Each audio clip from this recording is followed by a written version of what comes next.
G'day YouTube, it's Brett here from Overtime Gaming with you once again, and welcome back for some FIFA 13 Connected Career Mode with Newcastle United. Also, g'day the MPD Nation. Guys, if you don't know what the MPD Nation is, check it out, it's the links in the description. Great place to help small channels grow. I got some big news, guys. One of my videos, I think it was the Wigan one, actually got featured on SGU, which is Sports Gaming Universe. And the Sports Gaming Universe is a huge channel, specialises in sports games, obviously, from American football to baseball, even things like UFC and WWE. Link will be in the description for that as well, guys. Definitely go check out the video over there, leave a comment, leave a like and stuff, and also check out the rest of SGU stuff as well. It's a really big deal to me, and thanks for everything. Obviously we got Man United today. As you can see, Man United are top by a long way, and we're 6th on 30 points, so actually 13 points behind Man United right now. So desperately need a win here just to catch up to the teams above us, and also give other teams a chance to catch up with United up front. You look at their squad, it's extremely strong. When they can have Van Persie on the bench, it's just crazy. So you got Rooney playing up front on his own with Cabaye behind him, Ashley Young and Valencia playing off him. Definitely a strong side. We'll look at ours here, and you can see I've given Menez another run out up front. We haven't really changed too much the last few games. That's because we're heading into January now, guys. After this game we've got Arsenal, and then it's the transfer window. And that will actually be in the next video. You'll see the Arsenal game, and then after the Arsenal game we have the first day of transfers, and then we actually play Everton in a video afterwards, where everything will happen. Now obviously today is actually the comment of the week, and I said it'll be out on Saturday, so that's what it's going to be. And luckily we've had a couple this time, and the first is by T Material. It's a new comment. A new person to comment. Ah, crap, I only just looked up and we're already 1-0 down in the 4th minute. What is this? A beautiful ball in, and Ashley Young just out muscles the defender there. I'm not sure who it is. It could be DeBuchy, I think it is. Just completely out muscles him. Beautiful ball in by Valencia, I think it was. Could have been Nani. No, it was Valencia. And a gorgeous header by Young. We're already 1-0 down, so we've already got a steep mountain to climb, guys, and it's not what we wanted at all. But obviously, as I was saying, comment of the week by T Material. And that is, who do you think is the most underrated and deserves more credit in the current Newcastle squad in real life? This was a difficult question for me to answer, to be fair.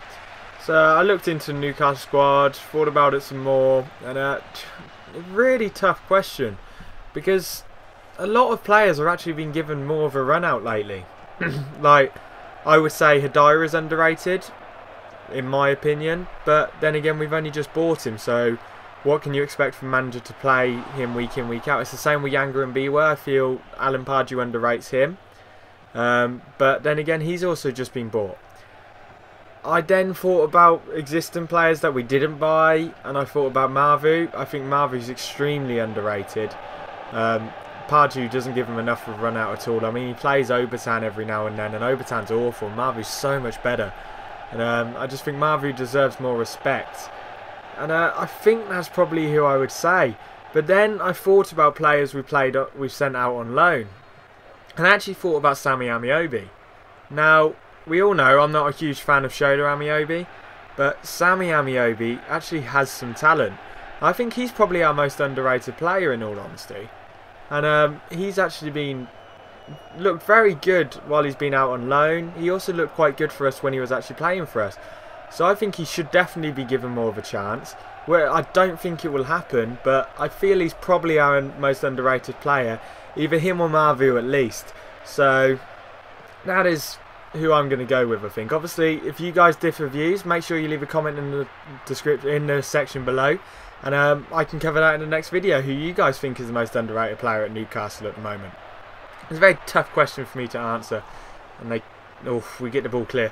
But as I was saying, it was a tough question for me to answer, and it definitely brought me into a lot of thought. Now, the second question is actually from the same person that got comment of the week last week, so well done, Cameron Thompson. And that question is, what do you think is going to happen at the Manchester Derby? Now, obviously, that is this weekend, and it's a huge game. Man United already won the league, so it's not too much of a big deal to them. But obviously, it still is a big deal. It's against Man City, who they hate and who have been challenging them in recent years. So Fergie will definitely want to win, and he'll put out a strong, strong side. But I think City are going to win, and they're going to assert their dominance as well. They're going to play an extremely strong side, and I can see them winning 3-1 or 2-1. So I just think they'll be very strong and they'll completely outplay Man United in the midfield. Now, that's what I expected to happen in this game for me. I looked on paper and I preferred our midfield to Man United's. But as you can see in this game, it's not quite going as planned. But I prefer Man City's midfield to Man United. Now, I think there'll be a couple of red cards, I really do. I know it's not too often a player gets sent off, but I can see a couple getting sent off. Just like when we play Sunderland in a week or so, I can see Cheick Tiote getting sent off. Obviously, Lee Catamol's not there to wind him up, but I think it still could definitely happen. And I can see that happening in Man United. But you can see there we go 2-0 down in the 43rd minute, guys. Rooney sneaks one under Ruffier. And Ruffier has actually played quite well for us the last few weeks, so he's actually making me reconsider selling him. I think he's gone up to around an 86. So it's going to be hard for me to sell him in all honesty, and I don't actually think I'm gonna. I've already gone through the first week of the first day of transfers, so I already know what I've done, but I'm not going to speak about that. I'll speak about that in an episode when it actually happens, and I'm really excited for the transfer window. Great to see some new faces here. We definitely need it, and we've looked very stale at points this season, and we definitely need some improving. Now, obviously today was a big day in the Premier League in real life. Southampton picked up another win over Reading. Reading are already relegated, let's face it, but Southampton picked up another win, which pretty much puts them clear of the relegation zone now. So heaps on the pressure for Newcastle tomorrow to beat Fulham. Arsenal picked up a win against West Brom. West Brom have been nothing special really. They've shocked a few people with how they've done this season, but they're still nothing great. Villa picked up a win against Stoke. This again heaps on the pressure for Newcastle. Brings Villa to the same points as us now, and Villa look like a team that we're going to get relegated. And all of a sudden they turn on strong. And we're lucky there. But again, it means Newcastle desperately need a win tomorrow. Obviously, if we do win, it puts us 6 points clear of the relegation zone, which is definitely good for us. And means we have a bit of leeway over there, and means we can focus on the next Benfica game. Because obviously, the Benfica game this week we played we didn't play great, and we got beat 3-1, but we did get the away goal. So we need a 2-0 win at St James's, which could definitely happen, and I can see it happening, to be fair. So if we pick up a win tomorrow against Fulham, and quite a nice win as well, hopefully we can make something happen. It gives us that leeway, especially if Sunderland lose as well. Definitely gives us that leeway to just focus on the Europa League and realise we are safe in the Premier League, which I do think will happen. I think we'll pick up a 2-1 win against Fulham tomorrow. Krul's there, obviously. I think it'll just give us that strength against Fulham tomorrow, just to help us out a bit. Rest of football news, because Arsenal won today, they moved into top 4. Obviously Rosicky got to start, and he actually got 2 goals for him yesterday, and it completely surprised me. Obviously Rosicky's fallen out of Arsenal favour the last season, or last couple of seasons, to be fair, and especially when Jack Wilshere comes back, Rosicky's out the side completely. But somehow turned it on today and got 2 goals. And the first time Arsenal have been in the top 4 actually since Boxing Day, and definitely a big result for them. I still see them finishing top 4, even if they didn't win today, but today just gives them that bit of edge to make it into the top 4. Obviously Norwich are still in trouble, only managing a draw with Swansea today, so they're still in the near the relegation zone. So again, it's another team that are below Newcastle. Obviously Sunderland's still there as well, but loads of stuff's happened in the Premier League this week, guys.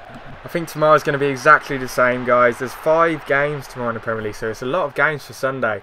Obviously, Liverpool, West Ham, and Andy Carroll can't play for West Ham, sorry, because of his clause in his loan deal.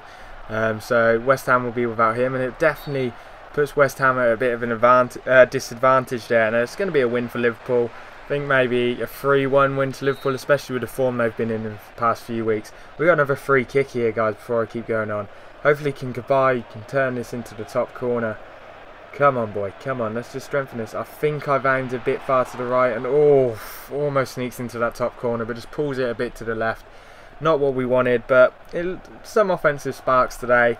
And I just wish we could turn them into goals a bit more, which is why we need that striker, and it's going to be Giroud at the moment. Obviously, if you guys still want to vote, you can vote between Giroud, Gamero and Gomes. So definitely leave a vote there, guys. There's still a couple of episodes left to decide. Now, the second game is Tottenham-Everton. Top of the table clash. Obviously, both still fighting for European spots, everything like that. I think Tottenham's just going to be too strong for Everton. It'll be a 2-1 win to Tottenham. But although Gareth Bale is still injured, I believe he may not be. If he isn't still injured, leave a comment in the section below, guys, and let me know. Chelsea-Sunderland. My opinion, oh, what a beautiful goal. Johan Cabaye, he's been absolutely outstanding for us so far this season, and he just proves exactly as why he's our captain there. Lindegaard definitely could have got a hand on it, though. I mean, they've dropped De Gea, I think, although that does look like De Gea. But look at that, he just swings an arm at it. He could definitely have just moved across and got to that, and there's poor goalkeeping, to be fair, but we've got 10 minutes left, and maybe we can just pull off this comeback. And it's definitely a good effort against the Man United side if we do. But as I was saying, Chelsea-Sunderland. Newcastle need Sunderland to lose just to give us that bit of leeway. And I think they will. I think Chelsea side are just too strong, even though they've not been in the greatest form. I think they'll pick up a 2-1 or 1-0 win against Sunderland there, guys. Although Sunderland have got a strong side, it's not as good as the Chelsea side, and this could be another goal. Oof. Lucky for us there, guys. I thought they were going to score again. Just got to get this ball clear and hopefully hit them on the counter-attack with a couple of minutes left. But obviously then there's Newcastle-Fulham. I think it will be a 1-0 lead win to Newcastle. We'll score later on. Cisse will score the winner. Get another one of his clutch goals like he has for the majority of this season. Just give us that leeway. That's what I hope anyway. I do think that will happen. What do you guys think what the score will be? And who do you think will score if it is going to be gold? Then the final game of the day at 4:10 is QPR versus Wigan. Now it's another bottom of the table clash, and we need QPR to win. And that's because if Wigan win, they're another team that go on to 33 points. So we desperately need a QPR win there. Although I think Wigan are too strong and will actually pick up the win later on, or it'll be a draw. So I'm not holding my breath. But as you can see there, guys, the game finishes. We lose 2-1 there. Cabaye was outstanding for us today, but Valencia's pace just was beating us down that wing too often, and we just couldn't handle him there. And he wins the man of the match today. And see the other scores there, and not a great result for us, to be fair, but not awful. We moved down to 8th there, and you can see we've got Arsenal in the next video, guys, even closer to January. And in the next video will be the Arsenal game and the start of the transfer window. So peace out, YouTube. We're heading into overtime.